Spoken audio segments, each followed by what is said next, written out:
নমস্কার। আজকে 28 তারিখ, আর কয়েকটা দিন পরেই, মাত্র হাতে গোনা কয়েকটা দিন, 3-4টে দিন, তারপরে আমাদের সামনে চলে আসছে সেই 4 তারিখ, সেই মহান 4 তারিখ বলতে পারেন। সেই 4 তারিখ, যে 4 তারিখে বেশ কিছু মানুষের খুব আনন্দের দিন আর বেশ কিছু মানুষের মারাত্মক দুঃখের দিন। কোন দিনটার কথা বলছি আপনারা সকলেই বুঝতে পারছেন। তো এরকম একটা দিন, যে দিনটায় আমরা আশঙ্কা করছি যে মারাত্মক একটা বাংলায় রক্তক্ষয়ী একটা ঘটনা ঘটতে পারে, হিংস্রতার একটা ঊর্ধ্বসীমা পার করে দিতে পারে। বিগত দিনের সমস্ত হিংস্রতার যে ঊর্ধ্বসীমা, সেই রেকর্ডকে ছাপিয়ে যেতে পারে, এইরকম আশঙ্কা করেই বিশেষ করে আমি কতুলপুর থানা এলাকার, কতুলপুর ব্লক এলাকার যে সমস্ত সাধারণ মানুষ আছেন এবং প্রত্যেকটি রাজনৈতিক দলের যে সমস্ত নেতাকর্মী আছেন, তাদেরকে অনুরোধ করব যে রাজনীতি থেকে হিংসা দূর করতে আপনারা কেউই একে অপরের উপরে হিংসাত্মক যে আক্রমণ, এটা করবেন না, এটা অনুরোধ। কারণ রাজনৈতিক সংস্কৃতি থেকে এই দাঙ্গা, হিংসা, রক্তক্ষয়, এটাকে আমরা বাদ দিতে চাই। আর এইটা শুধু আমরা কয়েকজন নয়, পশ্চিমবঙ্গের প্রায় 90% মানুষজন চাই যে এই রাজনৈতিক হিংসা, এই হানাহানি, কাটাকাটি, এটা বন্ধ হোক। তাই এটা সাধারণ মানুষ পারে এই দাঙ্গাকে কিন্তু বন্ধ করতে, তারা যদি ইনভলভ হয়ে না যায়। আমরা যেটা দেখেছি, বাস্তবে যেটা দেখেছি, বেশ কিছু সাধারণ মানুষ, তারা খুবই সাধারণ, তাদেরকে পিছন থেকে উস্কে দেয়া হয় এবং তারা নিজেদের কর্তৃত্ব দখলে রাখার জন্য, কর্তৃত্ব কায়েম করার জন্য তারা অপর দলের উপরে ঝাঁপিয়ে পড়ে এবং তাদের উপরে আক্রমণ শুরু করে।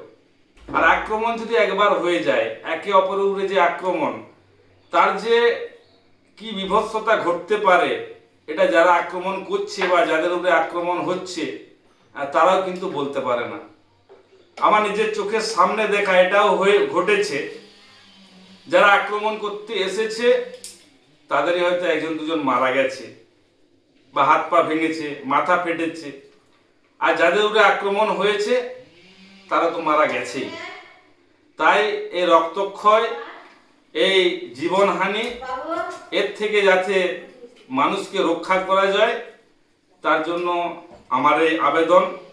আসুন, সমাজ মাধ্যমে যে আমরা জন উদ্যোগ গড়ে তুলতে চলেছি, সোশ্যাল মিডিয়ায় গণ অভ্যুত্থানের মাধ্যমে আমরা প্রত্যেকটি কতুলপুরবাসীর কাছে পৌঁছাতে চাই, তথা সারা বাংলাবাসীর কাছে আমরা পৌঁছাতে চাই যে যাতে এই ধরনের মারপিট, দাঙ্গানা বন্ধ হয়, যেটা বন্ধ হয়ে যায় যাতে আর না হয়। তো যাই হোক, আমি বলবো, আমি কয়েকজনের সাথে কথা বলছিলাম, বিভিন্ন রাজনৈতিক দলের নেতাদের সঙ্গে কথা বলছিলাম। কেউ বলছে আমাদেরকে যে মেরে রেখেছে তার কি হবে। তো আমি বললাম, এই যে পরম্পরাটা, এটাকে তো বন্ধ করতে হবে। এটা এতদিন আমরা উদ্যোগ নিতে পারিনি, চেষ্টা করেও বিফল হয়েছি, কিন্তু এখন আমরা আবারও চেষ্টা করব। চেষ্টা করতে করতে আমরা অবশ্যই সফলতার জায়গায় আসব। কেন সফলতার জায়গায় আসবো এত জোরের সঙ্গে বলতে পারছি? কারণ জানি যে আমাদের সমাজের 90% সাধারণ মানুষ, তারা কিন্তু এই সন্ত্রাস, এই জুলুম, এটা কিন্তু চায় না।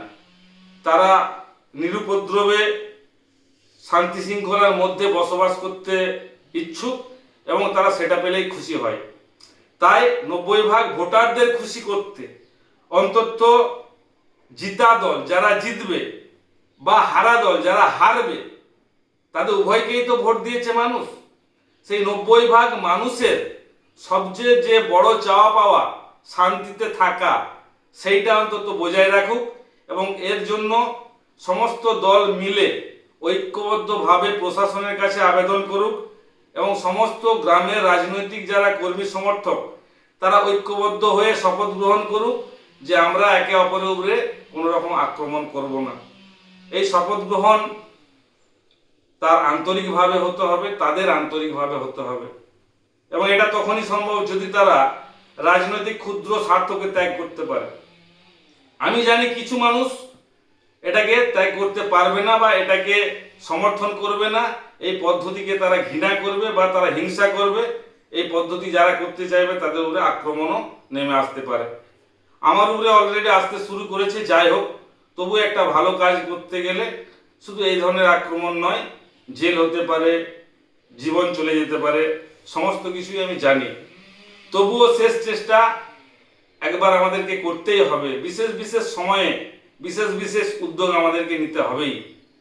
যেমন আমরা ঝড়ের পূর্বাভাস পেলে আবহাওয়া দপ্তর থেকে সতর্কতা জারি করি এবং মানুষ অনেকটাই সাবধানে থাকার চেষ্টা করি, তবুও কি ঝড় তুফান এলে আমরা রেহাই পাই? রেহাই সবাই পাবো না, কিন্তু বেশিরভাগ এটাকে এড়ানো যায়।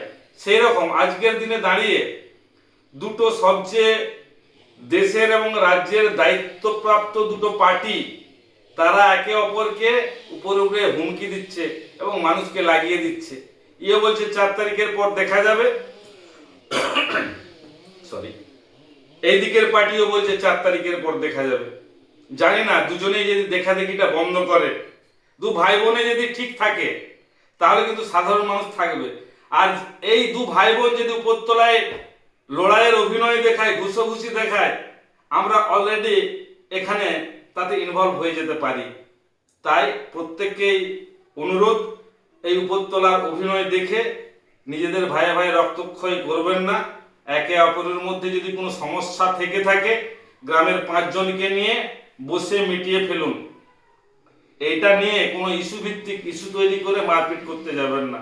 আর এখানে কতুলপুর ব্লকের ক্ষেত্রে বলতে পারি, যে যে গ্রামের মানুষ এই ধরনের সিস্টেম চাচ্ছেন, দাঙ্গা আটকাতে চাচ্ছেন, তারা যদি বলেন আমি আপনাদেরকে সমস্ত রকম সাহায্য সহযোগিতা করতে পারি, সেখানে যেতে পারি, মানুষদেরকে ঐক্যবদ্ধ করে বুঝাতে পারি। মানুষদেরকে এত বোকা নয় যে কাউকে বিরাট কিছু করে বুঝাতে হবে।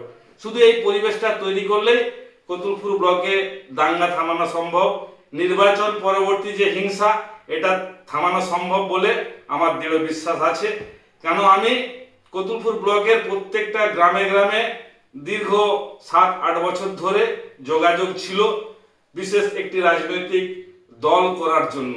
যাই হোক, আমি দেখেছি কোনো একটা রাজনৈতিক দলকে যদি জোর করে আমরা ক্ষমতায় ধরে রাখার চেষ্টা করি বা ইচ্ছা করি, তাহলেই কিন্তু আমরা আরো বেশি সাধারণ মানুষের উপরে জুলুম, অত্যাচার বা যারা প্রতিবাদ করে সেই প্রতিবাদী কণ্ঠটাকে দমিয়ে দেওয়ার চেষ্টা করতে হয়।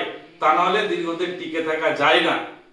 আর এটা যেহেতু প্রত্যেকটা পার্টি, আজকে সিপিএম পার্টি বলো, কংগ্রেস পার্টি বলো, যে কোনো পার্টি পশ্চিমবঙ্গে এটা প্রয়োগ করে গেছে, তৃণমূল তার বিরুদ্ধে কোনো কিছু সেই ধরনের সিস্টেমের বিরোধী নয়।